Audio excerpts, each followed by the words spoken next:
You know what it is. You know we what all it know is. the sounds now. The big vibe with Tev and Ty. We're back. Welcome. Yes, Here we are go. on the move here, man. We are going, and we're going like a Boeing. It is so great to see the kind of interaction and engagement that we've been having on And all our support, channels. just support. Yeah, so thank you guys. Thank you for the comments that you guys have left on our channels, the personal comments that you also send us directly. We really appreciate it, man. I can't thank you guys enough for It helps, yeah. the insight that you've given us. It really does count for a lot on our side, and it's nice just to know that we speaking about something that you guys connect with. Yeah, it is honestly so great. So thank you, Ruben, Aaron, you guys. Special shout out to you guys. Really do appreciate it. It does help us improve, which we're trying to do. Just a quick one before we get going. We also put in the descriptions of the various channels. So it's on YouTube. It's very easy. You can actually see the different chapters. But if there's a particular topic or something that doesn't really interest you, that's okay. You know, not everything interests everyone. Feel free to just skip it. We try to make the description of the show quite detailed so that you can read it and figure out if it's something that you want to listen to, like if you even care what we have to say about that thing. Follow the description. Everyone's liking and everything and all the comments, and we love it. And making this thing is fun, man. I'm going to say hard work. Yeah, guys. Hard work, but it's fun. It's we've it's had a awesome. really great time. And just a reminder, we are on YouTube, we're on Instagram, we're on Spotify, Apple Podcasts, we're working on Google Podcasts as well. Yeah, we're there now. Yeah. There we go. TikTok. We are on there. TikTok as well. So all you 2000s as well. I know you guys are within it. And we're also trying. Yeah, we made the new website as well. Yes. Looking pretty cool at the you moment. guys can get a nice summary, not only about the show, but who we are as people, kind of our journey and why it was that we thought about doing this. And, that's it. Just like the two previous shows, we have a lot in store for you guys today. I think this is actually one of the really cool episodes in relation to what you see at the back there. That's the Springboks shirt. For everyone in SA, I hope you had a great Heritage Day yesterday. Happy Heritage Day, yeah. Yeah, man, it's just a great time for families, friends to come together, share their thoughts on what it's like being a South African. I think just reflecting on our diverse history, our diverse makeup, and it's something that I'm so thankful for. Sometimes wish I could be back there for moments like these. Days like yesterday. Yeah, exactly. Friday, you know. Yeah. Exactly. And it's so cool just to see all the social posts across the various platforms. For sure. But yeah, we have a very packed show. And we're going to have Tyler kick us off with the first section. Around the world. Here we go. Around the world. So, I'm not sure if everybody saw, but seeing as this is basically a dialogue between Tevin and I'm going to ask him directly. So, there was TikTok and Instagram and Twitter, I guess, were rocked by Adam Levine, right? The lead singer of Maroon 5. Yeah. Quite hectic. So basically, just to provide some context for everyone, basically what had happened is Adam Levine, there was a Victoria's Secret Instagram model person who had come out. She released the video that I saw was she was kind of just explaining that they had been in a relationship, the two of them. Now, obviously, Adam Levine is married. His wife is currently pregnant. I think it's with his third child. And basically this whole thing about his, let's call it adultery or infidelity, shall we, is like, it came up, right? It was quite a big story around the world. Now, personally, I was quite upset about it, and I didn't really know why, right? Like, why should I be upset? Why are you getting touched by? Like, who is this guy to me, right? Yeah. Like, what does it mean? And I had to really introspect, right? And I think a lot of people got upset. It's kind of also, if you think about a little bit about like with the Queen's passing, why are people so upset, right? Yeah, like, what so is it invested. that? Yeah. So, what connection is it that we have here? So it made me think that could be quite a cool topic for us to discuss. Now, Tev, basically what I wanted to speak to you about is in the context of celebrities, let's say royalty, let's say sportsmen. I wanted to basically ask you, do you find that you get quite upset by like these people's behavior? You know, like, I mean, for me, how I rationalized it with myself, why did I get so upset? I think because he was somewhat of a role model to me. Sure. You know, the music video for Girls Like You, it's a really cool music video. It's got all these inspirational women in the music video. It's kind of like shot with a camera kind of going around in the middle of the Okay. And it's got all these famous women that are in it. Like there was that one lady who was sexually assaulted the British or American gymnast. She's in the music video. Yes. The girl who acts as 11 is in the music video. So basically a whole bunch of influential women are in this music video, and then right at the end it ends with his wife holding their child, and he like gives her a hug, right? And I was like, wow, that's like, it's so nice, you know, especially me, like not recently married anymore, coming on 3 years, but as a married man, you know, I really felt like I looked up to the guy in a way, for doing this, you know, like for giving her like the respect and what I thought he was like a faithful dude, right? So personally, I think I was quite upset because I felt as if he had let me down in a way, similarly to like Will Smith. But I wanted to get your thoughts. Why is it, do you think, that we get like so upset about this kind of thing? I think we put celebrities and influential people on this pedestal, man, and we maybe unfairly put them at a place where they're regarded as these saints. Like you said, we're looking towards them not only from a occupational point of view, but they are deemed what we'd like them to be, our role models. We expect them to behave a certain way. We expect them to do certain things that all live within this reality that we've made. Maybe sometimes misconception. Say that again. Do you think like at all a misconception? You know, like I would call it a misconception. I mean, when we portray our lives as celebrities, everyone would at least once in their lives has thought about being a celebrity. I've thought about being a professional football player that's earning the mega bucks. I'm traveling every week when it's off season. I'm heading to the Amalfi Coast for a holiday with my family or whatever. On your yacht, yeah. Exactly. And you're living this 5-star lifestyle. You expect the people that live it to present themselves in a certain way. And we assume that tabloids or what part of them is shown to us is who they are as people in their day-to-day. So if I see that Ronaldo is the epitome of a professional athlete, he is the embodiment of good looks, lifestyle, etc. Hard work.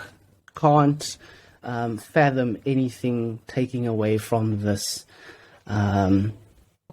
this heroic being that and people would try and aspire to. And once there's any kind of chink in their armor, it's a very tough fall from grace, not only for them but for us, because now they're seen as people. They're on our level. They're human. They have faults.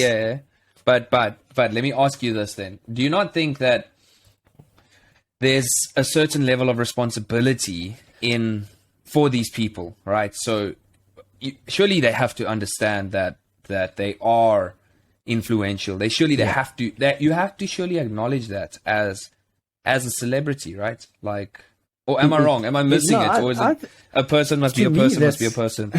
To me, that's not a celebrity. I think it would come with the territory. Similarly to, if you're a football player, again, we'll just quickly use this as an example. Football players come under the most criticism every single week. If you're not showing up, if you're not putting in the hard yards, if you're not performing, you're going to get stick. You're going to get stick from the management, you're going to get stick from the media, you're going to get stick from fans. It's not like a corporate job. No one's going to come into your office and be like, yes, it's Darren, those emails that you typed last week, they just weren't cutting it. You didn't circle back to the things that we discussed in our meeting, and it's unacceptable. You're not going to get stick social media every time you come onto social media, back home, etc. You're in a safe space. And I think it does come with the territory.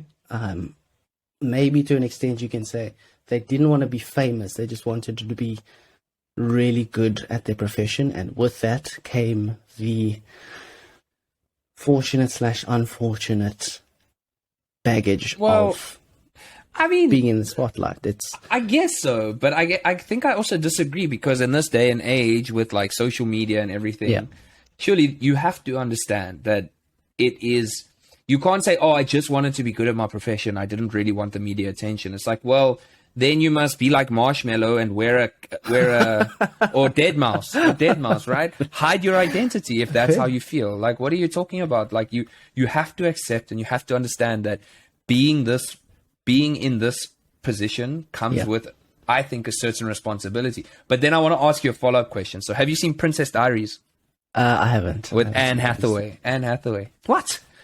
Okay, anyway. Oh, well, she's like the Princess of Luxembourg or something like that. No? Yeah, and like it kind of comes up out of nowhere. She's just a normal teenager, and she somehow becomes in line for the throne, if I'm not mistaken. And then she gets called into the castle or whatever you call it, and then they have to train her to become a royal in this movie, right? Okay. So my question is this, right? And I'm just using the royals as an example. So the royal, I mean, it's also kind of keeping in theme with the past couple of weeks. But now royalty is trained as such, right? You get trained as a royal. From what I understand, there's even like a certain level, like a school that you go to, right? And yes. Finishing class, so you, finishing like class. So you learn fundamental of it, and then how to carry yourself, how to eat, what all 17 forks and little knives and plates and bowls, how that all works and how to, etc. Right? So we know that actually comes with training. I don't know what happened in Prince Andrew's training, but maybe we don't have to go there. But that all comes with, I don't know what finishing school he was at, but that comes with, it's part of the territory, right? So do you think that sportsmen, celebrities, etc., do you think that there should be some sort of, I don't know if training is the right word, but I mean, I know you get PR, you get like public relations companies, but is that where it ends? You see, that's the thing. There's a disconnect in authenticity. I think that's what it would come down to, because if currently everyone was trained, everyone was, because currently the trend is to have PR sort out all of your social media and handle that. So firstly, authenticity is gone there. I don't know the person on the other side who's posting exactly. These aren't the thoughts and feelings of this person. I get that. This very what's the word? Filtered, generic kind of. It's fictional, man. It's fictional. It's fictional to put the person in the best light, and I think a certain part of it would require training, but you wouldn't want to overdo it, right? That's the thing, because now it's a slippery slope. Where do you draw the line? Exactly. How do we contextualize to say, okay, cool, this is the appropriate training needed for either this person, this profession? How do you draw the line? How do you navigate it? Like, how do you decide? Like, and also, what do you think? How do we keep? Yeah, you make a good point. Like, how do we keep? Because it's about people, right? It's about actually wanting that kind of, not real life connection, but it's what made me feel attached to, like, let's say Adam Levine, for example. Was it his portrayal of being, like he's presented as a really cool guy. Put together, he's a covered cool in tats, covered in tats. He seems good looking. That's the thing. And my connection came to him when I started feeling especially after girls like you. I felt that connection to him after I saw his wife in the music video. I immediately felt a personal connection. So now I guess what you're saying is like, if we do all this training and stuff, what happens to that personal connection, right? If you train people to like keep their personal life, for example, outside of their profession, like you're just a singer, just be a singer. Don't include your wife in a music video because you're a singer. Be a singer, right? So if we trained like that, would we still have that connection? I don't know. And also, who are we doing this for? Are we doing it? Are celebs then doing it for themselves? Are they doing it for fans? Are they doing it for media? Yeah. Who gets to see the authentic person? I'm not encouraging cheating on your wife or whatever it is. Adultery, Don't get me wrong, I'm not saying all that. But I'm saying, if we continue to highlight celebrities in a very romanticized fashion, are we to blame when they fall from grace? Are we to hold ourselves in check and be like, actually, maybe he is just a dog, and I've given him so much credit all of these years. But maybe he's just like a really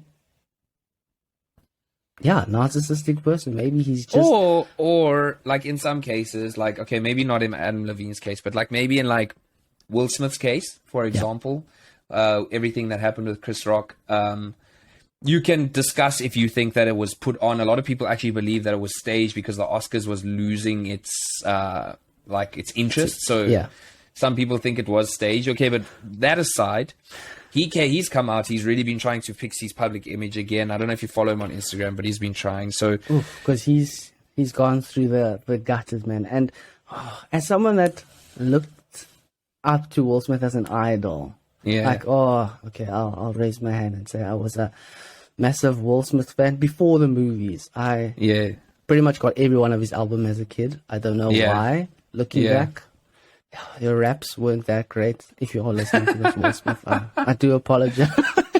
But I did follow your history, man. From Big Willie Style, the album, all your movies, talking Bad Boys, Independence Day, etc., up until what we've got now, King Richard, and seeing him in this light that I portrayed him in as action star, coolest man, walks into the room, he owns it, everyone wants to be this guy's friend. Then seeing what he's like in his personal capacity and in his relationship with Jada, and how messy that looked. That's him deep, man. as a persona changed dramatically. A lot. Yeah. And I was like, oh. And then the Chris Rock thing? I've been led to believe that he is one thing when in reality he's a different person altogether. Was I lied to? How can I invest so much in this person only for it to appear as a front? But then also the Chris Rock thing, do you think, was it just a mistake? I think he acted in the capacity of a concerned husband. Because if you see that extended clip, he's laughing at the Chris Rock joke in the beginning, and then Jada's touched. Aside from Jada's touched, and then I think he got a glimpse of her reaction, and then thought, "Look, and my name's already been dragged through the mud by this woman. I best about move, being move the guy big, that doesn't step up. Let me move big. That for Jada. Man, you see, that's something that I think I've tried to withdraw myself from investing too much in celebrities and only see them as we're older though. That's also the thing, right? Like we are actually able to think about it and actually like critically like realize like, okay, maybe the mistake lies with me for looking up to this person so much. But younger generations, you can't really blame a young kid for looking up to the kids that were looking up to Mason Greenwood, for example. Like what does that do, right? Like, which, by the way, I heard that he's on his way of sorting all that stuff out and coming back. I heard, I could be wrong, but anyway, the point is like, how do we navigate that? And you can't really blame kids for having these people that they look up to. But, I just think maybe it is something that we need to try and stay aware of, like moving forward. I actually think that's actually quite a nice, like, segue because, I don't know. Have you seen Chasing the Sun? the documentary? Yes, that was a fantastic documentary. Yeah. Centered around the box, and was it around the World Cup triumph? Yeah, about the whole kind of before the World Cup, like it's basically from when Rassie Erasmus takes over to the end of the World Cup, and that whole kind of like arc, you know. So basically now we're moving into the sports section. Yeah, feel free, guys, comment, let us know about the celebrities and the role models and you stuff. guys still invested in? Do you think it's fair to invest as much in celebrities, and what position should they hold? How much responsibility should be weighed on their shoulders? Yeah, that's not. You know. But that's why I thought this links in quite nicely to the box, because we know as South Africans, the 95 World Cup, that, if you've seen Invictus, like even if you don't really follow rugby, but if you've seen Invictus, we all know that it played a very, very, very big part in, not directly as a tournament, like it's not like we won the World Cup and that's why we gained democracy rights. I wouldn't take that away from the freedom fighters to that extent, of course, but like we know how much that kind of pulled the country together, right? Chasing the Sun also then shows, I mean, that's emotional stuff, man. Chasing the Sun shows us like how they went through this whole big the game was like we were not looking so good as a team, and we had to like really pull ourselves together, and we managed to come together and win the World Cup. Funny enough, at my bachelor party, which was pretty sick. Yeah, bachelor weekend. Great times. That was awesome, man. That was really cool. Like if my marriage wasn't destined for success, what kind of omen is that? Now. I mean, come on now. It was all over there. But basically, I wanted to start the sports section with just a little bit of a recap of the Rugby Championship. Did you watch any of it? I sadly didn't. I only read about it. Okay. I'm kind of getting the updates as we went along. I knew that SA had to win by a certain margin to win after the All Blacks beat Australia a little earlier. Yeah. So basically what had happened was it was a very, very interesting tournament in a lot of ways, because everyone kind of counted Australia out. I mean, they didn't do well. I think they came maybe last. But anyway, everyone counted Australia out like they were washed. They managed to... I think they managed to beat New Zealand once. I think Argentina beat New Zealand in New Zealand for the first time, maybe ever, it could be. So it was very interesting from that perspective. From a South African perspective, basically there's a lot that happened in and outside of the tournament. So basically it's like, looks like we're getting ready for the World Cup next year. We were trying a lot of young players, which was quite cool. There's this tank of a hooker that was playing. Man, he's so... I don't forget his name, but he has dreadlocks, but he's really such a cool guy to watch. Kanan Moodley, young winger who's like up and coming, that he managed to get 2 caps into this tournament, which was cool. Awesome. So basically, just in a nutshell, I just wanted to go over like what happened. So you were right. We got into the game yesterday. We needed to win with 2 bonus points. We were 5 points behind New Zealand. We needed the 2-point bonus, we needed the bonus point to get on equal points, and we had to beat them by 39, which is quite a big ask. But a lot of people believed. But a lot of people believed like it was written for us, right? Like it was Heritage Day. We were playing in Durban. Like it was vibes, you know, like everyone was feeling it. Yeah. But then there was also some scandal that had happened within the Bok camp, which we won't really go into too much detail about the nature of the scandal. But basically it led to Elton Jantjies being sent home early, and Andre Pollard, our number 10, he got injured. And then Damian Willemse, who would replace him as fly half, got injured as well. So naturally, Elton Jantjies would have played in that position. And, you know, due to whatever, he got sent home. Yeah, and we ended up playing with Frans Steyn yesterday, who I watched the match yesterday. Vastly experienced player, but he made a few quite critical errors in some of the kicks that he made. And, we ended up winning the match, 39-22, I think it was. So we didn't get the margin that we needed.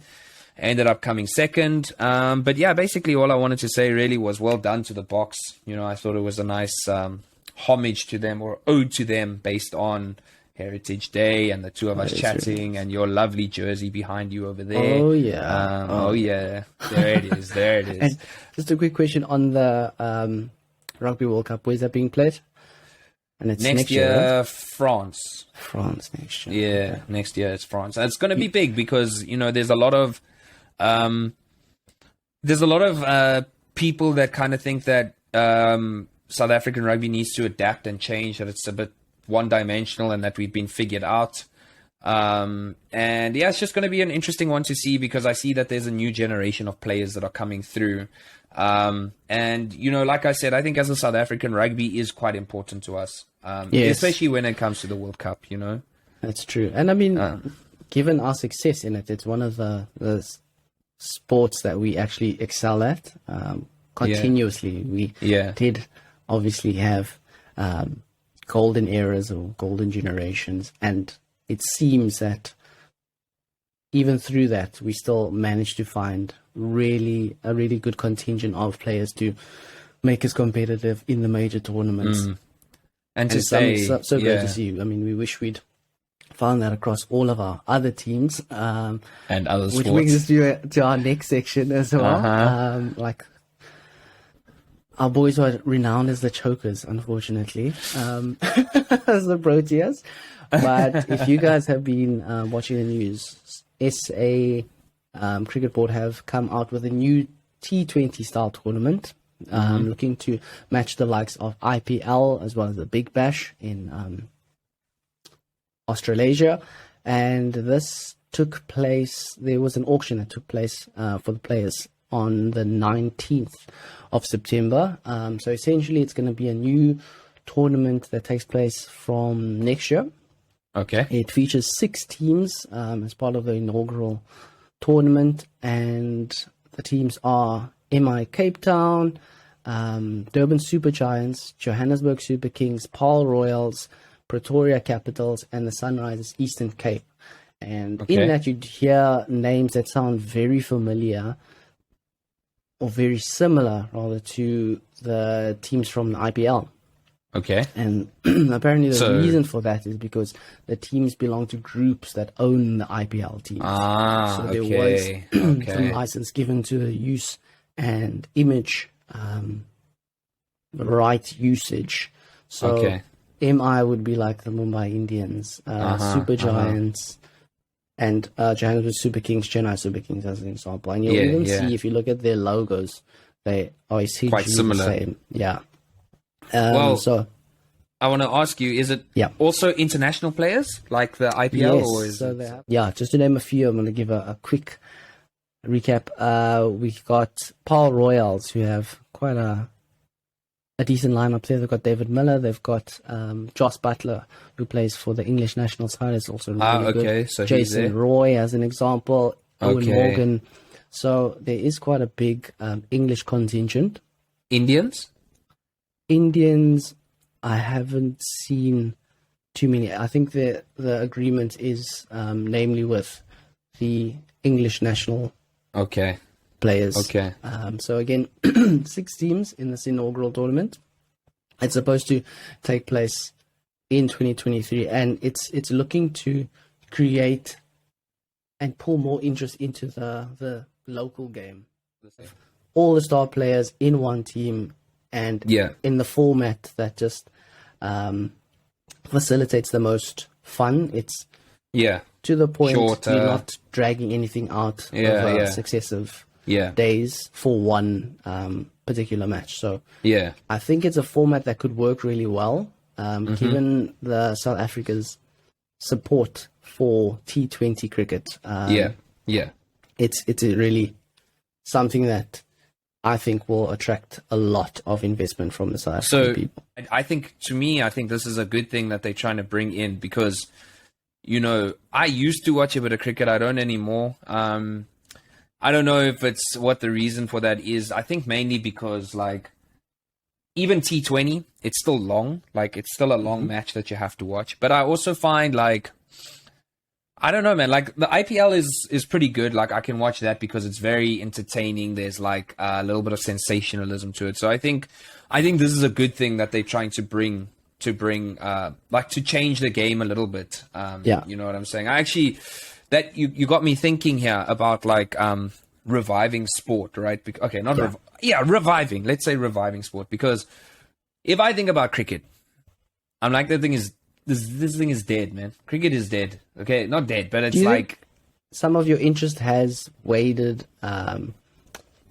with a lot of the SA golden generation, or term it, the players that we knew that retired. So everyone that you grew up watching then retiring, was there less investment for the newer lads that came up? So after your Jacques Cullis, Cullis, Herschel Gibbs, exactly, your Mark Bouchers, and moving into your even Graham etc. Smith, Ntini, being phased out and retiring. Guys like AB also on the crest of retirement, that kind of thing. I mean, maybe, but in the same token, I don't think if football players started retiring, because we getting to that stage now where Messi and Ronaldo are going to be, I mean, Ronaldo, you never know, but these players are starting to retire. Some of our players, your Wayne Rooney's, your Robin Van Persie's, your Vincent Kompany's, those guys have retired, and my interest in football hasn't waned at all. I'm still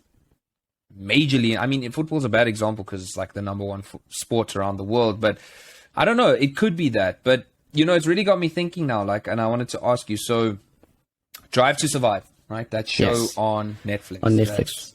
About Formula One, yeah? About Formula One, yeah. So I watched I maybe watched 2.5 seasons, especially when I went back home, and a lot of people recommended that I watch it, and I watched it, and it actually, I watched some Formula One, and my interest for it was developing, and the show did a lot for it, right? I would say. And I know a lot of people firsthand that I've spoken to that were like, I never watched that before, and now I'm watching Formula One.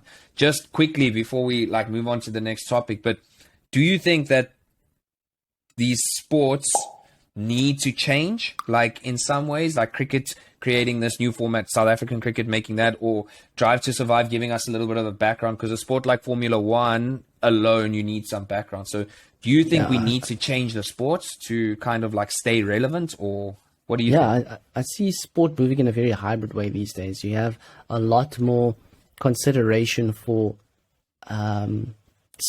the public pool as much as you do the actual spirit of event. The game. Yeah. So if you look at American football, a lot of the investment is beyond the actual game. It's for advertising, it's for the halftime show that you're going to see at the Super Bowl, etc. Boxing, very similarly. We've gone from it being a very purist sport, traditional thing that you earn your stripes in, coming in as a rookie, working your way to the top to that massive championship fight. Now you're getting a lot of these exhibition fights where popular influencers, the likes of KSI's, Logan Paul's, who have critical acclaim as YouTubers, now taking a step into the boxing world. And I mean, traditionally that would never happen. You can't just come from a completely different industry and essentially buy your way into the title fight. But we living in a modern age where marketing and influence is held at such a high regard. Exactly. So I mean, you can't really blame it though, right? Look at boxing's another example of a sport that was dying, and Logan Paul and Floyd Mayweather was a marquee fight that he came with millions of fans. Logan Paul came with millions of fans. The guy is super popular, right? And he not revived the sport by himself, but he's generated new interest in it. And funny that you say that social media influence. UFC, the way it's structured now, there's all this big conversations about fighters not getting paid enough and etc. Dana White controlling all of that. But what I heard recently is you also get paid more if you have more of a social following. So if you, so even if you're a rookie fighter with no, Paddy the Baddy, he has a big social media following. So he naturally gets paid more because Dana White's kind of well, if you're not making me money, why would I pay you more money? Right. So you have to It's not just your physical fighting Yeah. skills, it's your branding skills, your marketing skills. You are an image that needs to be sold. And not that you have to create a social media following, but also like understand that it's a pay-per-view sport and I need to make money. I'm not just giving money away. He's a businessman. What are you talking about, you know? So yeah, no, I think it's interesting, like the way the world of sports is changing. I also think we're maybe not our generation, but the younger generation is very much instant gratification. Yes, the microwave generation. Yeah, you need it now. And that's why I think sports like cricket are dying, because there's no, and T20 is better because you're seeing more sixes, more fours. There's a lot of action. Yeah. Nobody wants to watch test cricket anymore. There's nothing instant about 5 days of cricket, right? For our older generations are like, wow, there's strategy involved and this and that in the 5-day game. There's longevity. Here, we like, if a video is longer than 30 seconds, I'm not move watching on, it. scroll. Yeah. I'm moving. And then just my final question on this is, does that take away from the sport? Do you enjoy sport more, less from what you've seen recently? I don't really know, to be honest. Like I'm quite I'll watch anything really. I'll watch any sport, man. Even golf. Golf is even cool to watch. Like golf is great, man. President's Cup is going on. Check it. I love that. Golf is great, man. Yeah, I love that. But yeah, I don't know if it's taken away from sport. To be honest, for me personally, no. I like the fact that there's more people fighting in boxing matches. I like the fact that there's more of a variety going on. I like the fact that people are getting more involved. People are talking about it more. I think it's better. Like, it needs to change, right? We can't live in a world where things stay the same. It needs to change. True. We need to change. We need to adapt. We need to grow. We need to make it match. You know, don't make me watch 5 days of cricket because it's boring, but just because it's what we do. Like, I don't agree with that. Like, oh yeah, we watch it, you know, the Ashes and that because we watch it. Like, no, like it's boring, like it's long. Like, let's move on. Like, let's make it. Maybe it doesn't have to be quick and like whatever. But I find T20 has been a great addition to the sport. I find the IPL is the most exciting form of the game. So big ups to Cricket South Africa for coming up with that or trying something new. Yeah, we'll see how this all unravels. We're looking to see how many bums in seats we get. We obviously know, like, for marquee events like Pink Day, as an example, just to leave a last comment on cricket, how much influence that got. Yeah. And I guess we just hope that we get something similar from these kind of initiatives. For sure, agreed. So I think that's a good place to leave that. We can now talk about something a bit less weighty. Not so serious, lighthearted. And it's a struggle that everybody faces. Today, for What's Good in Your Hood, we wanted to take some time to look at the difference in some simple things that you do in your day-to-day. Something like shopping. Shopping locally, internationally. What does it look like? What does it mean? What does it translate to? What does it cost? Yeah. And it's been such an interesting experience since moving from SA. I think we get so accustomed to certain shops having certain products, at a certain the format price of it, the price. You can know relatively, a loaf of bread should cost X amount. If I go into the garage, if I go into a Pick and Pay store, it's not going to be a considerable difference between the two. And it's a fascinating experience. So having moved to the UK, we've traded in places like Checkers, ShopRite, Woolworths for a Tesco, a Morrison's, a Sainsbury's, etc. And working with denominations of 10, 20, 50, 100, 200 back home, now into the realm of 1, 5, 10, 20. The 50, they actually had a £50 note, which we thought made sense when we converted our money back in SA before moving over. And our first interaction when looking to pay, we were told that that isn't accepted anymore. So the £50 note, legit. When we came from the airport, we landed at Gatwick Airport, and we got a taxi from there to our accommodation. Looked to pay in cash. Yeah. Fortunately enough, the taxi had contactless payment, so we were able to pay for it. But again, we had done so much preparation and allocation for money to be spent physically that simply didn't happen, because they don't accept that anymore as a form of payment. What did you do with those 50s? You had to go to a bank to exchange it for lower denominations of the money. So ATMs here, the cap is a £20 in terms of your the note that you get, note nomination. And the weirdest thing, going into shopping for groceries is such a bizarre experience, because back home you'd hardly ever get a product or an item from various categories that are on par with each other. So things in grocery shops cost £1, and back it's hard once you moved over, because you cannot equate £1 to £1. It's not the same. Yeah. In your hand, in that £1 coin, you're holding 20 rand or thereabouts. And it's strange when you have something like a chocolate bar, a 1 kg laundry detergent, you have socks, and you have, what could be the other thing? A sandwich, all priced at £1.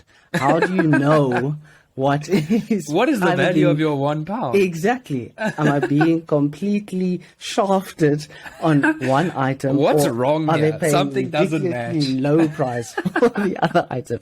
It's such a confusing experience. So shopping has really turned around completely from what it was back home. And things that you'd take for granted are really not the same here. Quick example, alcohol. Back home you had a spa and you had a top spa. You had Pick and Pay and you had Pick and Pay liquor. Here, liquor is sold freely within the aisles. It's insane. Something that we wouldn't necessarily expect. You have meat coming to find free range chicken, which is almost like a staple back home. You can easily buy chicken fillets that are free range. Yes. Here, it's like Mission Impossible. You'd have to go to at least 3 different grocers, because they don't always equate free range to being how we know free range to be. Is organic, so they don't, which isn't necessarily free range. Yeah. So a lot of a learning curve there. And South Africans, just enjoy what you have back home, because when it comes to flavor, when it comes to variety of meats, there isn't all of that luxury in the UK. A really strange experience, man. What are some of the shopping experience you've had on your side? I can't really relate to the flavor thing, because the culture is just the culture here is very different, right? Like, the food here is really nice. I'm not gonna lie, Thai food it's really good. But I will say things like you try and buy cheese and that kind of stuff. It's exceptionally expensive and not nearly as nice as it is back home. And I know in South Africa we're not necessarily renowned for cheeses and stuff like that, but here it's very, very expensive and sometimes quite difficult to find. In terms of like the free range meat thing, also here quite a mission to find. It's actually something that Katya and I have spoken about before. I think South Africa is a lot more conscious about the environment and that kind of stuff than we realize. Like when you're there, you think like, in South Africa, we hated it when it was awesome when the paper straws came out for the environment. But after 10 minutes in your milkshake, that thing was like not a pleasant, But I mean, you come here and like paper straws are unheard of, right? Plastic is just everywhere. So I think South Africa is really good at with stuff like that. In terms of the money for us, we go from a 1 baht to 1,000 baht note. Oof. Right? Yeah. Loving so that, 1,000 man. baht. Yeah. And when I first got here, it was very much a cash-based society. You basically pay for everything for cash wherever you go, which was really nice as well because it's also safe. To roll around with like 10,000 baht is not the same as rolling around with 5,000 rand. When you're walking with 5,000 rand in your pocket, you're like glancing over your shoulders. Hey, man, you're making sure that everything's good. You got to wear those put zip padlocks pockets on your pockets, bro. You know what I'm saying? Like, it's like just as dangerous as driving a Polo, man. Like, you really got to be careful. Like, but yeah, it's not the same in that sense. But it's changed since then into I would say the main form of payment now is contactless, like QR codes that connects to your banking app. Okay. So that's like the easiest way to pay for it. But I would say the biggest challenge I've faced here shopping would be language, of course, right? Oh. So yeah, so like the people that are working in like the shopping, like the market, like we have Tesco here as well. That's where we do most of our shopping. Like we shop on a weekly basis. We'll go one big shop over the week and we plan to buy everything throughout the week. So we're not up and down at the shop. Yeah. It also helps us like eat the right foods because it's not like spur of the moment eating. But like the language problem is like asking for help is really difficult, of course. We can speak a little bit of Thai, but not enough. And the other challenge is like actual labels, man. They're like in Thai. So I don't know if you've seen the script. Like Thai is like completely different to English, man. Like it's out of this world. But like, so even if you know the Thai word, how to say it, you can't read it. No, not at all. So we had a challenge buying like washing powder. Like, I don't know if it was hand washing powder. So I'm there looking for pictures and like, you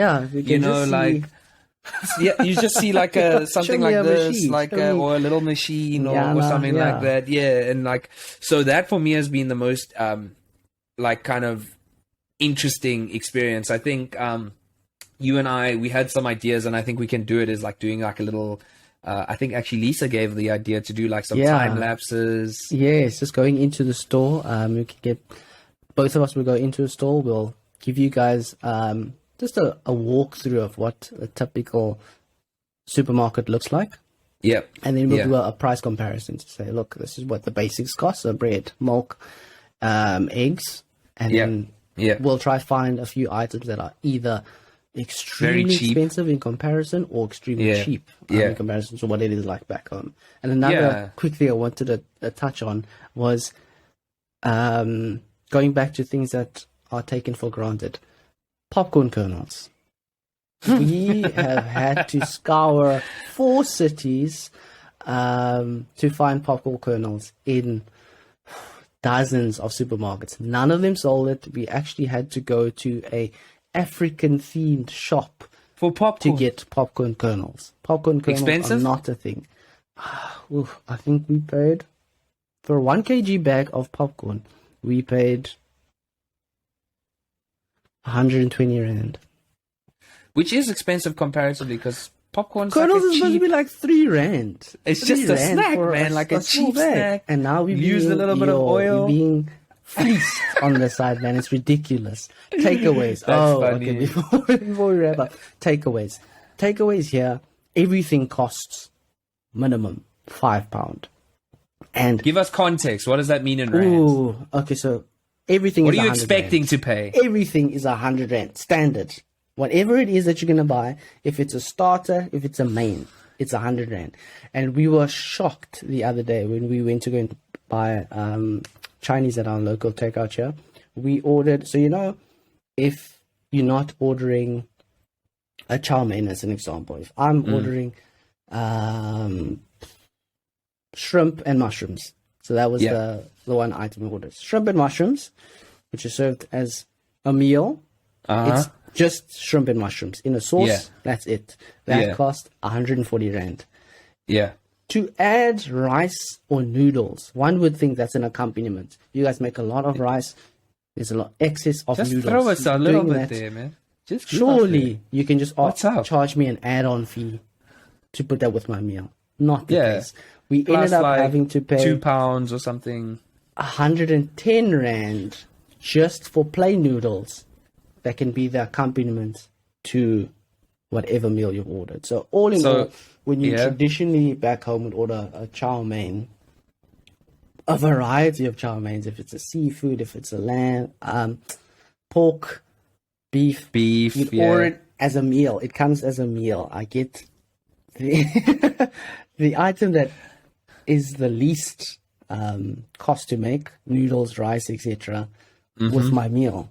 Whereas here you're paying essentially 2 separate meals just to have an inclusion of the side, what you consider to be the side, not the side, but like the starch for my starch.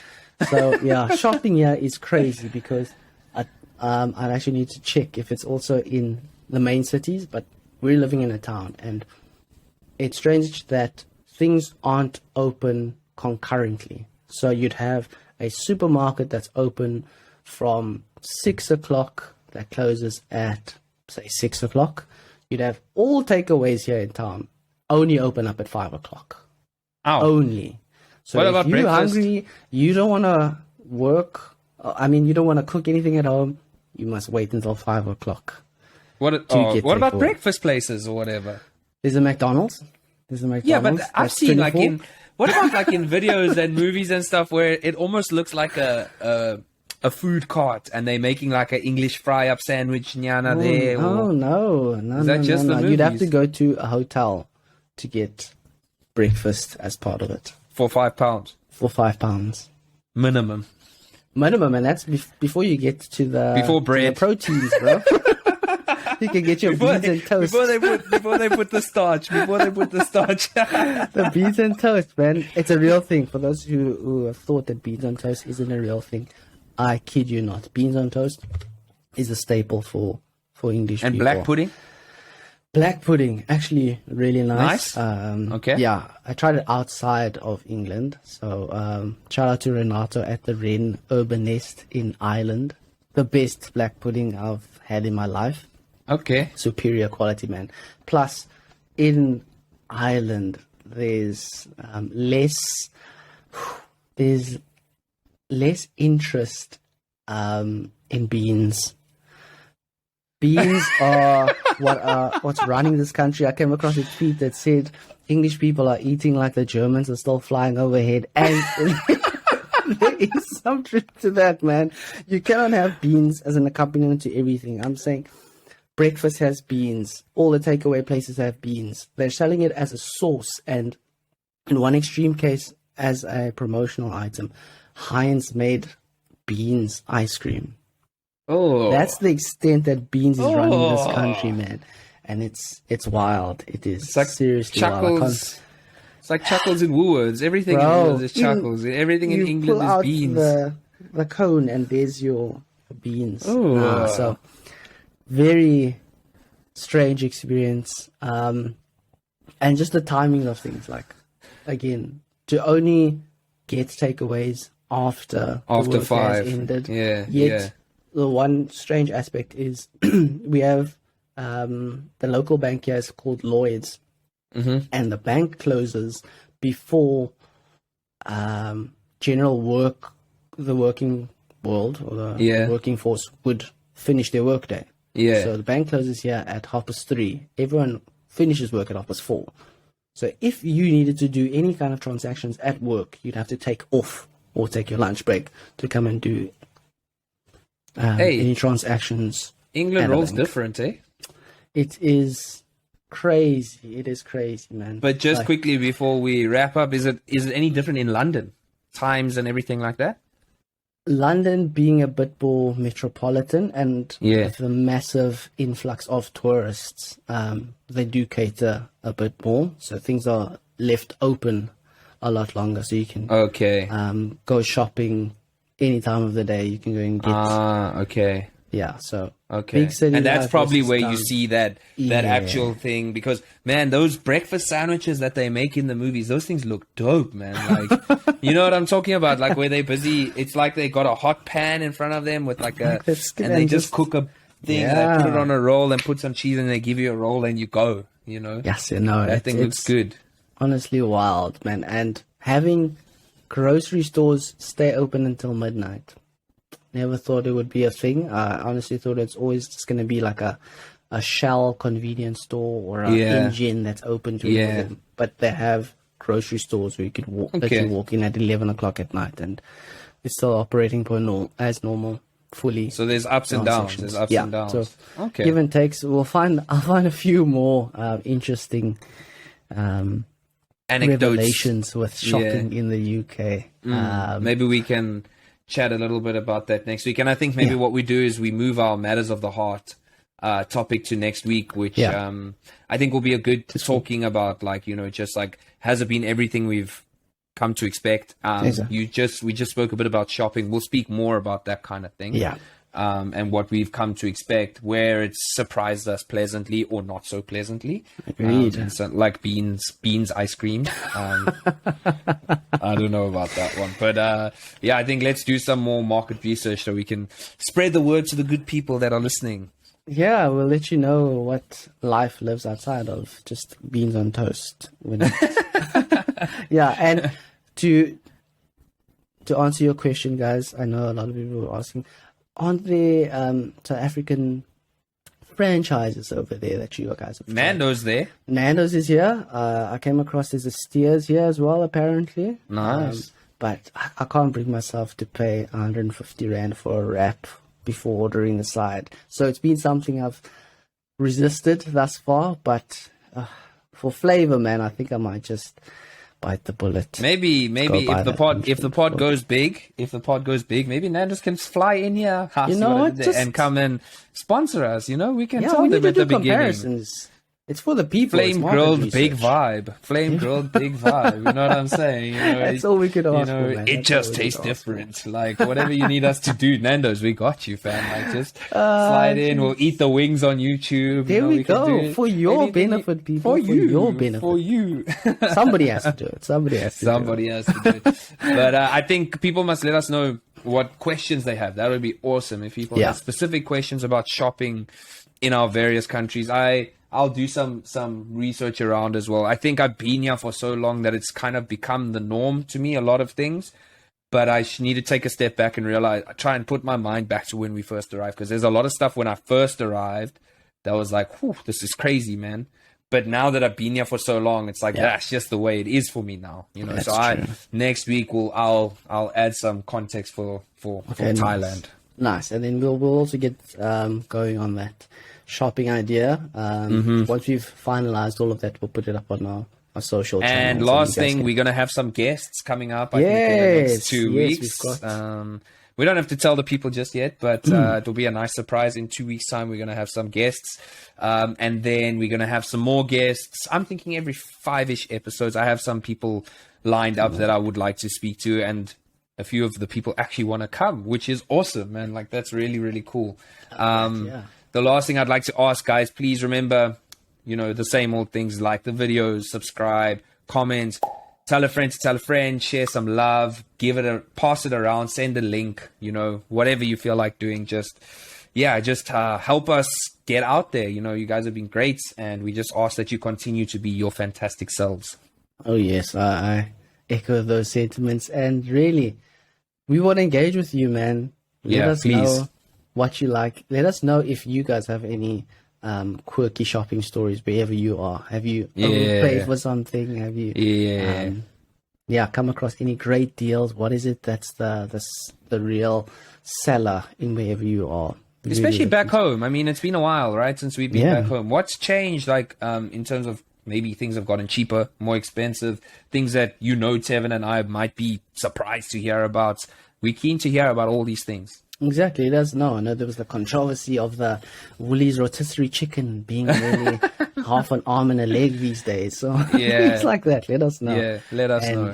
We're really looking forward to chatting to you guys football next week, man. Thanks again for sitting with us. Thanks for sticking part with of us. Our ramblings. Yeah, really, vibing with us. That's it. We just here to vibe, here to learn, and we're looking to build a great show for you guys. So thanks again for the support, love. Thanks, guys. And we will catch you again, same time, same place next week, baby. Man. Yeah. See you later. Bye. Apple Podcast. Google Podcast, Google Spotify, Podcast, YouTube, Instagram, and TikTok. There we It's go. cheerio from us, man. See you later, guys.